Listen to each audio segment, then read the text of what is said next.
Got it. All right.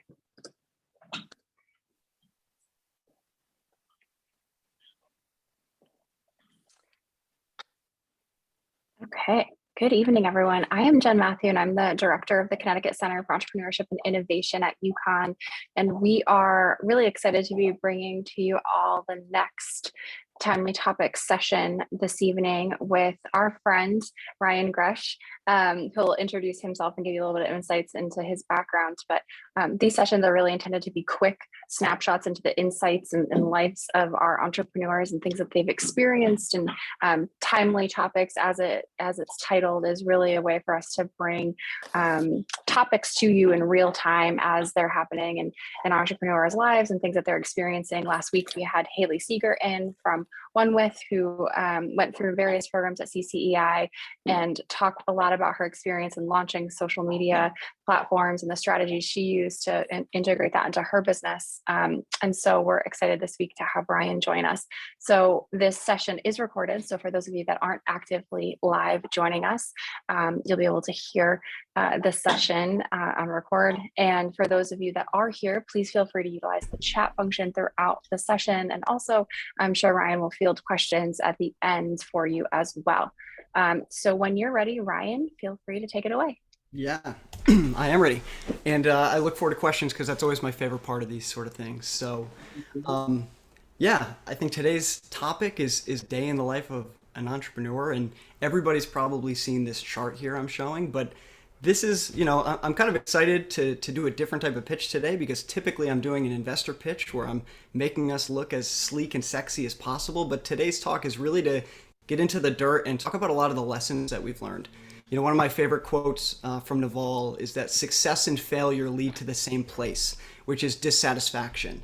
And it's the lessons that we learn along the way that make the biggest difference. And so to me, really those failures, when I look back on the last 5 years of what we've been building here at the Feel Good Lab, it's the failures that I really, think long and hard about that have changed the trajectory of my life and this business.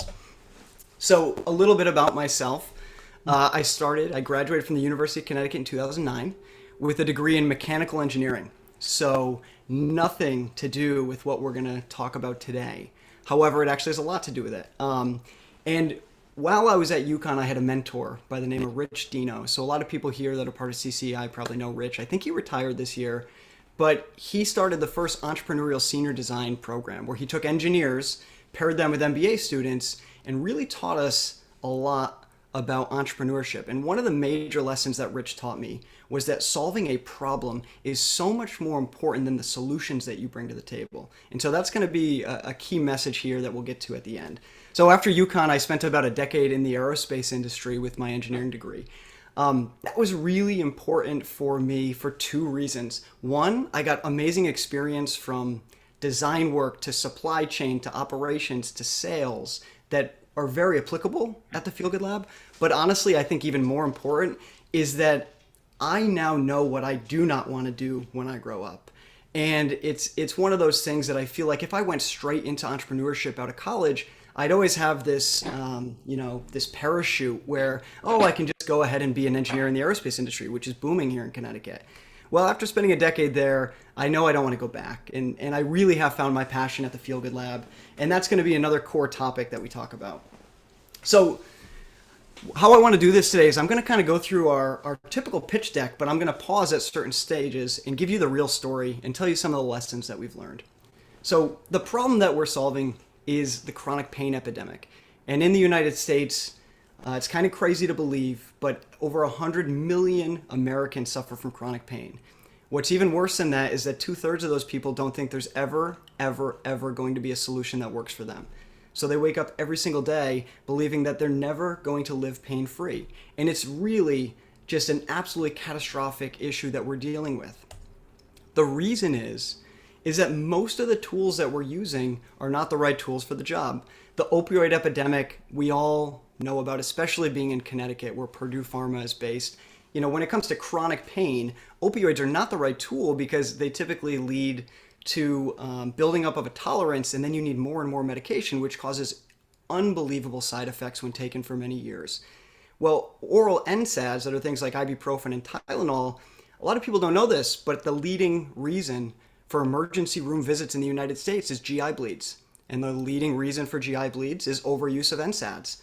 And when you're in chronic pain and you're taking 2 to 5 of these every single day, the same sort of thing happens as the opioids. Now, it's not as catastrophic, but you build up a tolerance, you need more and more, and unfortunately, the pain relievers don't work the way that they're supposed to.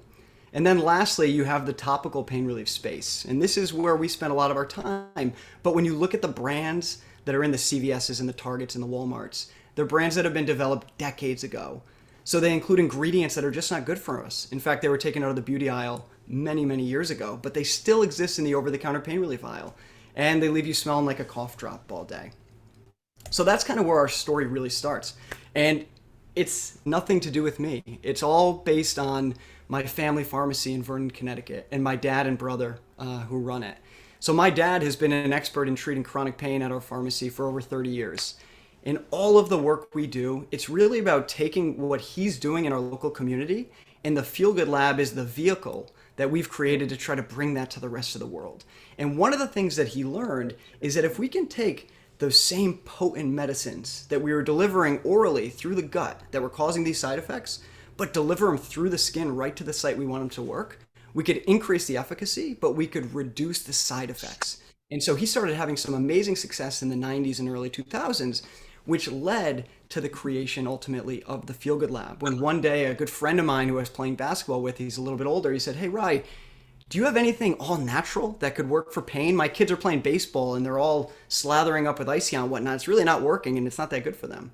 So I connected him with my dad, and that was about 7 years ago. And that's when the genesis for the Feel Good Lab started to come about. We realized that the over-the-counter pain space was growing rapidly, but there were no better for you products that had ingredients that we actually wanted to include in the body.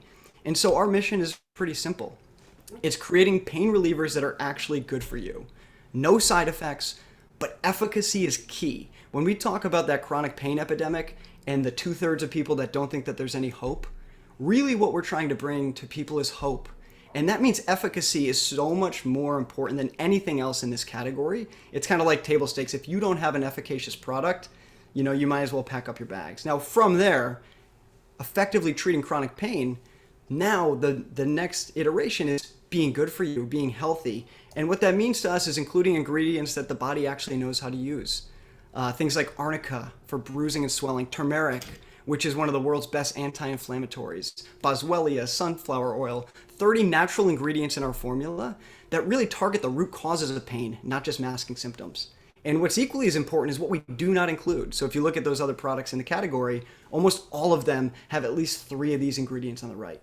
And it's really important that we do no harm. It's kind of the functional medicine mindset, which is something that my dad got into in the later years of his pharmacy career, which is understanding that the body has the ability to heal itself. We just have to understand what the root cause is for the chronic conditions and then relentlessly pursue how we reduce those underlying root causes. So the reason that people love our brand is that it's safe and effective. And that's what I was saying before. Efficacy is by far the most important thing in our category. And they love that it's natural, it's FDA registered, so we can make the same exact claims that our competitors can. It's safe for children 2 and up with no smell, and we even guarantee it. That's how confident we are in our product. So in the early years, like right when we started, I was kind of moonlighting this. I was still working my aerospace job, and we started to get some amazing traction. We launched just on Amazon.com. We didn't even have a website at the time. And we became Amazon's #1 natural pain cream. And that's when we decided, you know what? We've got an opportunity here. So my co-founders and I, we quit our jobs and we went all in the business. And we started to get featured by some pretty cool retail outlets. Shape Magazine, Fox, ABC News, NBC. We were just featured in Well and Good last week as their best over-the-counter pain reliever. And we really started to feel this amazing momentum. But what we didn't know was how challenging this journey was about to be. We never really realized that we are competing with multi-billion-dollar conglomerates. And, if you watch any TV, unfortunately I watch a little bit of TV, but I would say the majority of commercials on ESPN or CNN or Fox, whatever channel you're watching, every commercial break, I'm seeing at least 2 topical over-the-counter pain relief brands. And so the budgets that these companies have to really drive consumer awareness and trial is so much bigger than we could ever have at this stage in the business. That's one of the big lessons that we learned, and we'll talk about how we're trying to solve that. So during this, we launched online, we were having all this success, and this is kind of when one of the most important lessons comes in. We got a little bit greedy. We saw this case study from BioFreeze, who just last year sold for over $2 billion. And they did that on the back of their retail growth. So if you look at this chart here, 2015 was the first year they launched in retail. They did 7 million. 2 years later, they grew that to $91 million just in the United States alone, just in the retail market. So that doesn't include online sales, and that doesn't include their chiropractor professional network. That was really where they built their business. So we saw this data and we said, oh my goodness, we should follow in their footsteps. Let's go directly to retail. And that became our mission. We need to give the OTC pain relief aisle that much needed makeover. We know that consumers want our product. So that's where we went. And retailers like Target and Walmart didn't offer a single natural option. When you looked at this very crowded category, every single product had synthetic ingredients that we didn't believe should be put in or on the body. They had things like carbomer. I can't even pronounce some of these, so I'm not even going to try. But these are ingredients that would never be used in the beauty aisle, and consumers are very aware, especially natural, healthy consumers. So one of our big breaks, I would say this was one of the most exciting days at the Feel Good Lab, was we and actually don't tell anybody at UConn, but I still had my login to the library. So we got into the library login and we got access to this Mintel report that would typically cost about $10,000. And it looks at the over-the-counter pain relief category and the growth. So the buyers at some of these retailers will buy these reports to determine where they want to position themselves. Well, in that report, there was a section that said 84% of pain relief consumers are interested in a natural pain cream.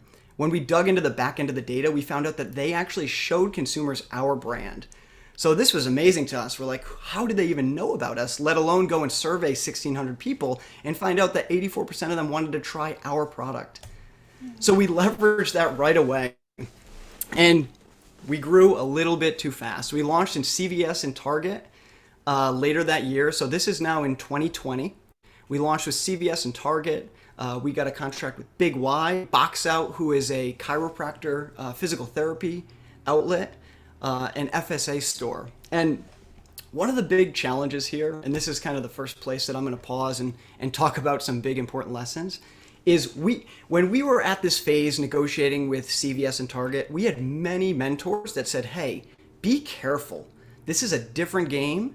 It is very expensive, and you don't know what you don't know. Now, us being these excited young entrepreneurs, we said, yeah, sure, we get that, but this is a once-in-a-lifetime opportunity. We have a chance to be in CVS. Like, this is going to be game-changing, and we know that consumers want our product. We thought that just being on the shelf meant that we were going to sell our product, and we could not be more wrong. Now, there were a few things that happened, and some of this you can't make up. It's almost kind of funny. The week that we launched in CVS and Target, it was the same week, was the week that COVID shut the world down. So consumers were just not going into the store, browsing for new products, picking up packaging, reading them. They were in and out, if going in at all. So that was really catastrophic to our plan because we didn't have the marketing budget to drive people into those stores, let alone people really didn't want to go into stores for those first 6 months. But we don't just use COVID as an excuse. Honestly, our mentors were completely right. We should have paced our growth and we should have started much smaller, maybe with just one of the retailers. Honestly, maybe we should have delayed it until we had the budget to drive the marketing. But the biggest issue that we had is that we did not have the right offer. When it comes to online, you have different variables. You actually want a high price point so that you have the margin to cover your shipping costs, your customer acquisition costs. So we were always actually trying to increase our pricing online. It was what we thought was the best way to grow and scale the company. When it comes to retail, the exact opposite is true. So CVS would buy our product. They would even mark it up higher than we sold online because they have a little bit, they offer all their coupons and whatnot, so they get you in the store and they know that they have you. So they were selling it for $29.50.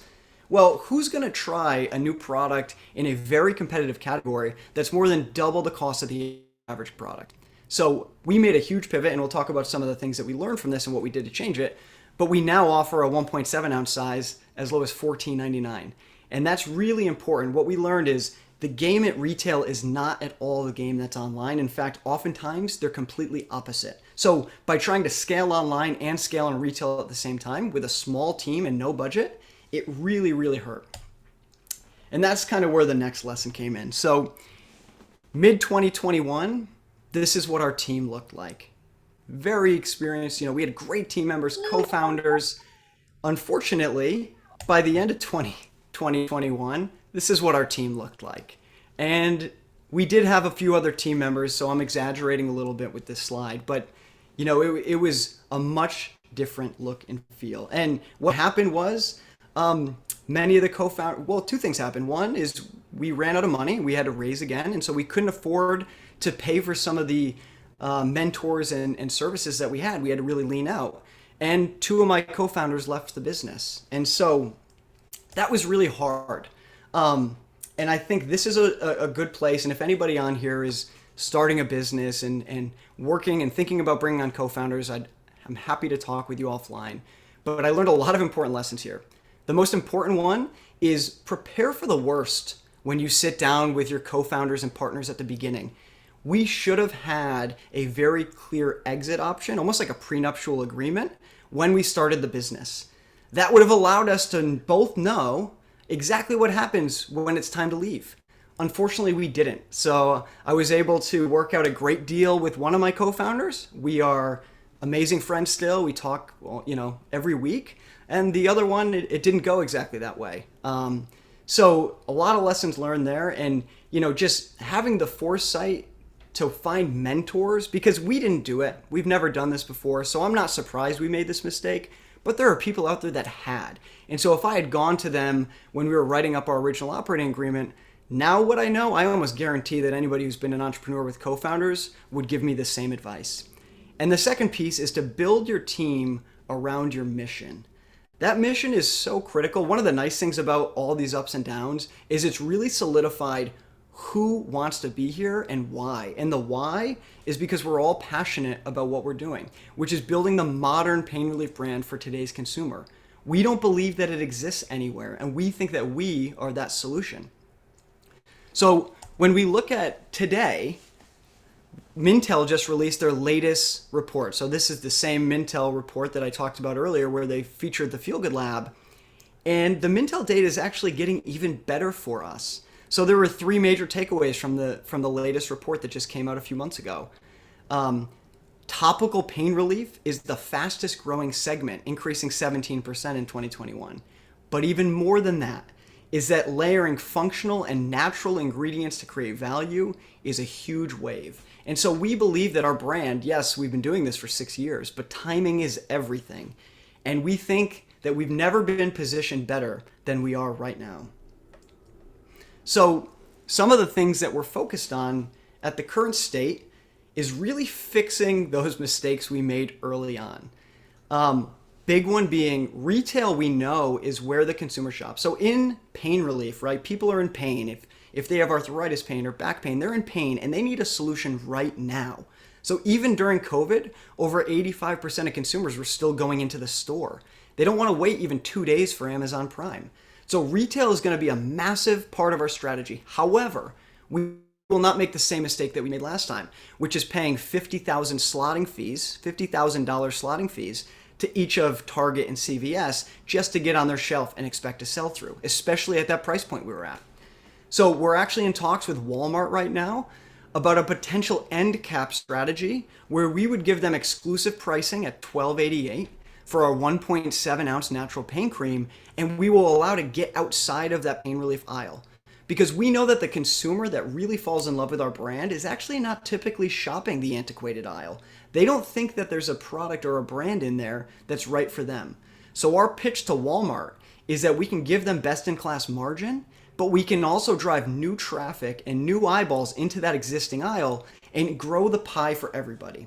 So that's been really great. The other is we're hoping, knock on wood, to get a PO from QVC in the next week or two.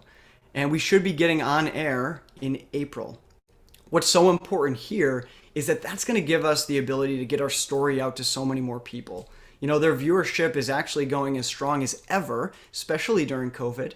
And we believe that when our story is told, we're going to have a long form story opportunity, much like this today, where we'll have 30 minutes on air live to really tell the story of why the Feel Good Lab was created and what's so special about our products. And then lastly, if I told you we were going to do this last part even a year ago, I would have said I'm crazy. But we're actually looking at our competitors to potentially partner with. So we're in talks with the owners of both BioFreeze and Icy Hot to see if there's the potential for an investment, a buyout, or just some sort of collaboration, because they have all of the things that we do not. And we have something very important that they're looking for. They get those same Mintel reports that we do. They know that the consumers are growing more natural and better for you. And so for them, it's a lot easier to look at a company like the Feel Good Lab and either buy us or invest in us than it is to create it from the ground up. So these negotiations are very early, but our goal here is to really get that momentum and to be able to show up with a little bit more muscle when we have those negotiations, say with Walmart, to really get the extra firepower that we need to drive the trial and awareness. So the other thing that we're very excited about is that everything that we do comes out of my father's pharmacy and functional medicine practice. And in fact, we coined the trademark "Fight Pain with Wellness." What that means to us is all about addressing the underlying root cause and empowering our bodies to be healthy. So we have a whole line of new products that we're launching right now. In fact, we just released them 2 weeks ago on our website. And they really do that. They fight pain with wellness. They're clinical grade supplements paired with at-home inflammation testing that when combined with our product, we know over the last 5 years, dealing with about 1,000 patients hands-on at our local community pharmacy, that we get the best results. And so it's never just one thing when you have a very challenging problem like the chronic pain epidemic. And our natural pain cream, even though we think it is the best OTC pain reliever on the market, it's not enough by itself. And so by launching these better for you products that pair with it to give you more success, we're very excited because online, that's going to allow us to solve a lot of big problems that include average order value not being enough for us to justify paid marketing. And then that's really important to get new eyeballs on the brand and scale when you're as small as we are with as tight of budgets in such a competitive category. So one of the biggest things that we learned here, and this goes back to what I mentioned at the beginning from Rich Dino, the problem is so much more important than the solution. As an engineer going into Rich Dino's first class back in college, I remember when he first taught us this, and I almost was like, no, that's not true. The solution is what matters. That's what people want to buy. What I've now come to realize is that our job as entrepreneurs is to get so deep into understanding the problem that the solution isn't really that important. The solution is actually going to change. And if you're not changing and always evolving what that solution looks like, then you're going to be in for a world of hurt because somebody will, and you'll be left with something that worked or was the best maybe a few years ago, but you won't be innovating with the rest of the marketplace. And the other is, don't be afraid to pivot. If you in fact are solving a problem that's so big that people are willing to pay for a solution, then if you keep your head down and you keep working towards it, there's plenty of other solutions that exist out there. So do not be afraid to find a new one and completely pivot the business. So one of my favorite quotes, and it's kind of dire, but don't worry, I'll give you the good side of this, is by Elon Musk. He's an amazing entrepreneur. And he says, being an entrepreneur is like eating glass and staring into the abyss. Now, you can tell by my passion and excitement and the smile on my face that I don't feel like that. However, what he's saying is completely true. And the reason is when you scale and get bigger and bigger and bigger, your job as the CEO and founder of a company is to deal with the hardest, most challenging problems. I mean, today, those problems are a lot different than they were when we first started. And my expectation is as we scale to follow in the footsteps of BioFreeze, they're only going to become more challenging and bigger. So you almost need to embrace the fact that your job is just solving those problems. And once you do, like, I actually genuinely enjoy it. There is no problem that's too big for us, but that's because of weathering that storm. We've been through so many ups and downs that I know that we can handle whatever they throw at us. The other piece is I really love telling young entrepreneurs to follow your passion. Because if you can't see yourself working on this project or this business for multiple years without getting a dime, then it's going to be really challenging to weather the storm when it inevitably happens, because nothing is perfect. In fact, if we're really scaling and growing and pushing our boundaries, we're really going to want to fail fast. So there's going to be a lot of failures, a lot of challenges. And that passion for the mission that we have, and again, it really comes from me. I'm very fortunate that this is a family business now. So that passion comes from my dad. I was born with it. This is something he's been doing his whole life. In fact, my grandpa was also a pharmacist, so it goes way back generations for me. But my advice is you find a passion that you're so committed to that it becomes much easier to get through the bad days. And then nobody believes in you more than you do. I mean, the number of times that I get told that this is stupid, even today, I got told that I should quit and go back to aerospace where I was doing fairly well for myself. That's expected. At first, it would bother me. Oh man, nobody believes in me. You need to expect that. Nobody's going to believe in you more than you do. Otherwise, they'd be doing the same thing themselves. And so that's the story today. I really look forward to having some Q&A. I hope we have some. But if anybody wants to connect with me, reach out to me directly. My email's right here, or my Instagram handle. The Feel Good Lab is on all social channels at the Feel Good Lab. And then if you're interested in learning more about our products, you can check out thefeelgoodlab.com, and I created a little code for today. So if you use code UConn, we'll take care of you. Maybe we'll even throw in a little bonus in your order. So. All right. Thank you so much, Ryan. This was great. A few of us were chatting behind the scenes, trying to take notes. There was a quote that you said, and I was saying, Michaela, did you get all of that? Because I didn't capture it. She's like, it's okay. We'll rewatch the recording and write it down. So really awesome insights. So does anyone in our audience have questions, thoughts, anything that they want to ask of Ryan while we have just a couple minutes of his time left?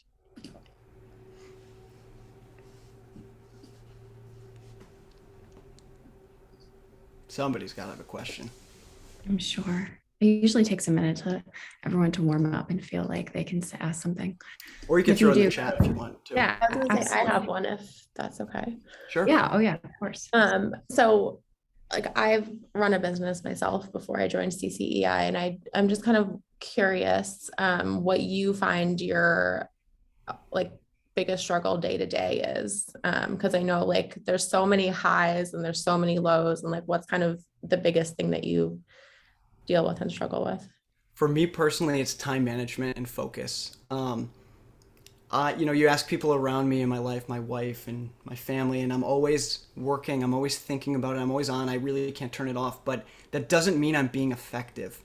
And oftentimes I'm not, unfortunately. I think that I'm the reason that this has been held back for so long, and I think that it's my journey in learning these lessons that's really going to take it to the next level. So I really think at the end of the day, everything is my fault, no matter what. And I'm really good at certain things, and I'm really, really bad at other things. I mean, finances is one of them. I don't want to sit down and work through a spreadsheet. Well, your cash flow is the lifeblood of your business. And if you think that you're going to be a successful entrepreneur without understanding the cash flow and the ins and outs and the day-to-day, it's going to be really challenging.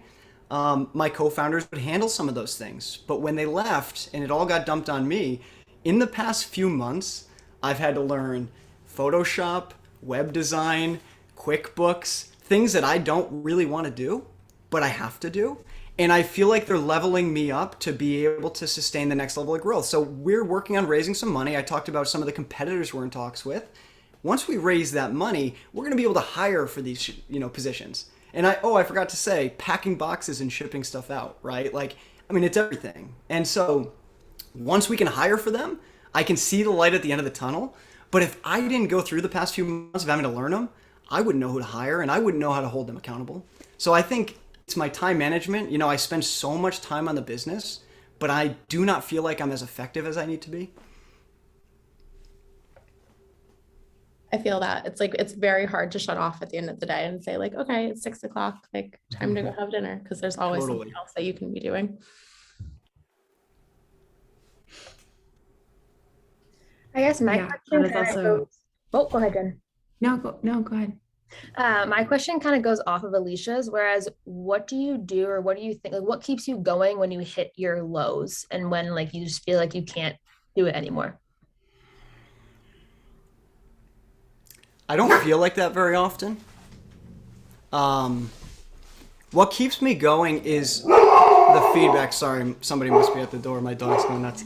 Is the feedback we get from customers every day. I mean, we know that our product is changing people's lives. It really is. And I've seen that day to day in my dad's practice. I mean, it's amazing some of the work that he's done. But I get emails every single day or customer reviews of people saying that this is the first thing that's made an impact of their chronic pain. And so I have such a crazy strong belief in where we're going to be in 3 to 5 years that, I mean, almost everybody I've ever worked with calls me crazy. Like, they're like, how? But I just know where we're going to end up once we weather this storm. That's awesome. Thank you.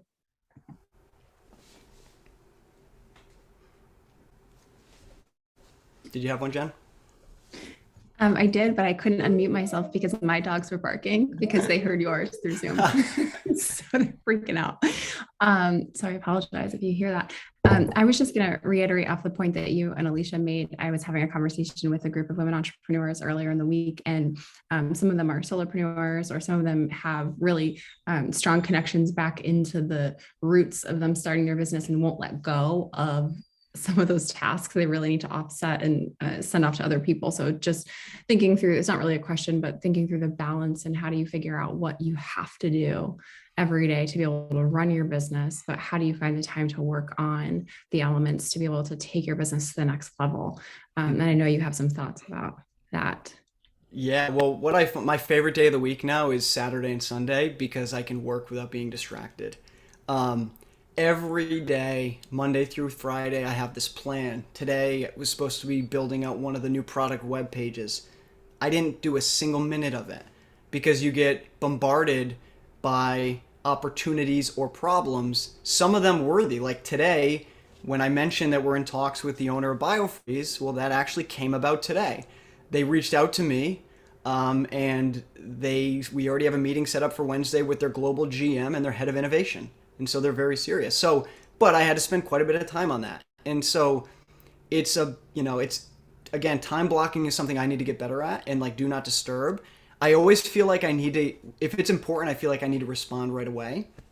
And a stupid little example is we just added a chat bot to the website for customers. Well, I'm handling it all. And that's one of those things that if I don't respond within 3 minutes, I lose it. Now, I love doing that. And I actually think it's one of my best skills, and I should be doing that because every single person except for one so far I've closed on a sale just by being there to listen to them and offer my insight and maybe give them a free code, a discount code, whatever it might be. But that's really against everything I'm saying when I need to be able to set time aside to tackle what needs to get done. And so this is probably the next stage of growth for me. Like, I just have to get better. There's not more than 24 hours in a day. And I find myself setting goals that just get pushed out. And yes, there's good excuses. My investors understand. But at the end of the day, there is no excuse. It all falls on our shoulders. So it's just, you just got to get better every day.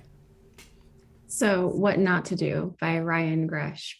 If you're the CEO and founder of your company, you are not also the person that responds to the chatbot on your website. Good. Good. Well, honestly, it's something that I actually want to continue to do. And I think that we can really differentiate our brand that way. I really love talking to each one of our customers, and they, I think, sense the passion, and it creates lifelong customers. Like, as just a little example, I talked to a woman. She had bought 8 different times from us. So we sent her a whole kit, a whole bunch of free product, t-shirts, whatnot. She had enough product for weeks, probably months. The next day, she bought $300 worth. And I guarantee she gave every single one of those units out to friends and family that have since bought. So I really do think it's important. At the same time, it's a balance, right? Yeah. Well, I also think taking that personal passion and translating it into a culture as you're building your team, of the customer centricity and how you put them at the forefront, the center, how you do those little things that keep them returning and keep them as advocates and ambassadors for your brand. That's really important. So Yeah. I love that. And I think that that's absolutely something you can translate as you're continuing to build your team. Totally. And one thing that I didn't really talk about, because it's new and it hasn't been fully fleshed out yet, but to be honest, this is the thing I'm probably the most excited about where we're going. And I talked about that at-home food inflammation test. It's going to be game changing. We already have gotten many pre-orders on the website, and this is a product that's between $200 and $750. So each unit we sell is like 3 cases of our natural pain cream. It's really going to change the game from a revenue cash flow standpoint. Plus, we have to buy 10,000 units of this at a time. The food inflammation test we don't pay for until after we sell it. So from a cash flow perspective, it's game changing. But what comes on the back of it is this vision that we've had from day one. When I look at what my dad does that's so special, he works one-on-one with people, and it's like we all know what we could do to be more healthy. We know it. How do you make those changes? How do you hold people accountable? How do you give them the tools to actually do what they need to do to fight pain with wellness? So we're launching a whole coaching side to the business, and I have a vision that, it won't be me anymore doing customer service, but it'll be a health coach and somebody that can really add value at every touch point when you get in touch with the Feel Good Lab. Wow, that's great. A lot of growth. It sounds like there's a lot of things happening, Ryan. This is incredible. I really enjoy hearing from you and hearing everything that you've done. Even your pitching is right on point. I know you've been practicing this for quite a while, but I know some of our entrepreneurs that are listening in are probably taking notes on this, the ease of the way that you share your story, share the problem that you're solving, the customers you're serving, and just how well you articulate all of that is fantastic. You can tell that you're very passionate about what you do. One quick story, actually, quickly, because it goes back to UConn. So I talked about Rich Dino. So second week of class, I'm in with all these 30-year-old MBA students. I'm a, 20-year-old engineering student. I was much shyer than I am now. I was not very good at presenting. We had a big project, and I'm up in front of the class presenting, and Rich Dino goes, "Excuse me, I hear something." He runs down to the front of the room and unplugs the projector. And I'm like, oh, I worked all night on this presentation. So he makes me go through it, and I pulled a note card out of my back pocket. I didn't even need it, but I pulled it out, I did it, and he absolutely killed me. I mean, he said, if you don't know your pitch like the back of your hand, do not bother getting up there. And I will never forget that message. So there's been many times that I've had technical difficulties, even at investor pitches, and the pitch won't show up. I just say, you know what, turn it off. We don't need it, right? I know what we need to talk about. But that was the lesson that Rich taught me at UConn. So wow. Yeah, that is really, really good. Really good advice. So we might have you come back in during summer fellowship and tell our teams that we may have to throw them, pull the plug on their technology, one of the sessions, and see what they do. That's good. Gladly. Awesome. All right, Ryan. Well, thank you so much. I don't want to take any more of your evening. I think you have some chats to answer on your website and probably some more orders to process now that we have some